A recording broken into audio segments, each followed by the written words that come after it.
Hello नमस्कार, मी मोनाली साळुंके. तर आज बनवायची आहे शेवग्याच्या शेंगांची भाजी.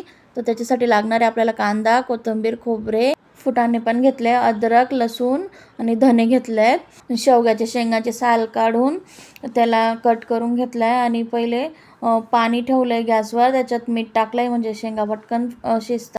शेंगा आहे ना जास्त पण शिजू नाही द्यायचं, कारण भाजीमध्ये पण आपण थोडा शिजवणार आहोत ना भाजी, तर जास्त नाही शिजू द्यायच्या. फ्रेश शेंगा असल्या तर त्या पटकन शिजतात. शेंगा शिजून झाल्यानंतर आपल्याला कांदा, खोबरं ते भाजून घ्यायचं आहे. ते चांगलं मिक्सरमध्ये असं बारीक करून घ्यायचं आहे आणि कांदा थोडा काळा करायचा म्हणजे छान लागते भाजी. भाजी घट्ट होण्यासाठी मी तिथं फुटाणे पण वापरले. तुम्ही बेसन पीठ किंवा बाजरीचं पीठ वगैरे पण वापरू शकता.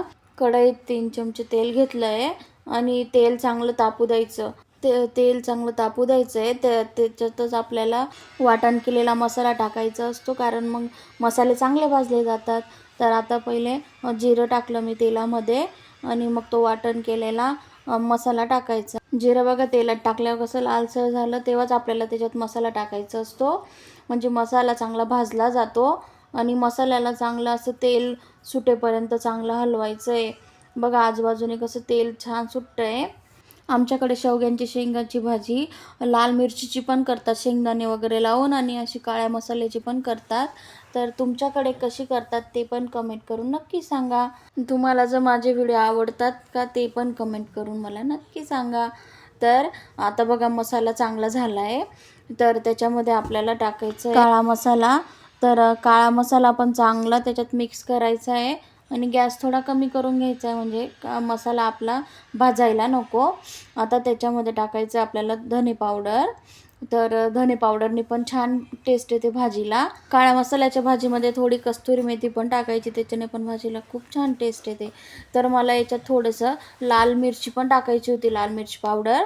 तर त्याच्याने कलर वगैरे पण येईल म्हणून थोडं, आणि मसाला कमी टाकलाय मी. मसाला आमचा हा घरीच बनवलेला असतो. मसाला आपल्याला कमी गॅसवरच परतवायचा आहे आणि भाजी पण कमी गॅसवरच करायची असते, कारण नाही तर भाजीला तरण मग असं चांगलं नाही येत. नाही तर. आणि काळ्या मसाल्याची शेवग्यांची शेंगांची भाजी चपाती सोबत, भाकर सोबत आणि भात सोबत कशासोबत पण खाऊ शकता, एकदम टेस्टी होते. बघा आता आपल्या मसाल्याला चांगलं तेल सुटलं आहे. आता त्याच्यामध्ये आपल्याला शेवग्याच्या शेंगा टाकायच्या आहे आणि शेवग्याच्या शेंगा आपण असं चांगलं त्या मसाल्यामध्ये मिक्स करायच्या, म्हणजे ते जो मसाला आहे ना तो आपल्या शेंगांमध्ये पण जाईल. काळा मसाला हा आमचा घरीच बनवलेला असतो आणि वर्षभर टिकेल एवढा बनवलेला असतो. आता आपल्याला त्याच्यात मीठ टाकायचं आहे, कारण अगोदर पण आपण त्याच्यात मीठ टाकलेलं होतं उकडताना शेंगा, तर त्याच्यामुळे मीठ आपण जरा विचार करूनच टाकायचा, कारण खारट नको व्हायला भाजी. मी ही भाजी 4 लोकांसाठी बनवलेली आहे.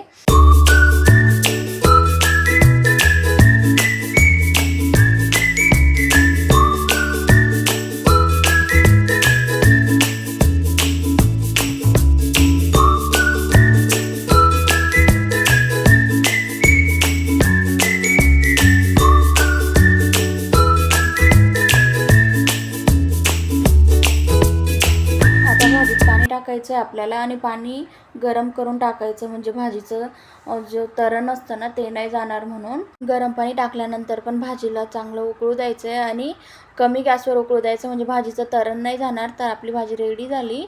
तुम्हाला हा आजचा व्हिडिओ कसा वाटला ते कमेंट करून नक्की सांगा. तुम्हाला जर माझे व्हिडिओ आवडत असतील तर माझ्या चॅनलला लाईक, शेअर, सबस्क्राईब करा.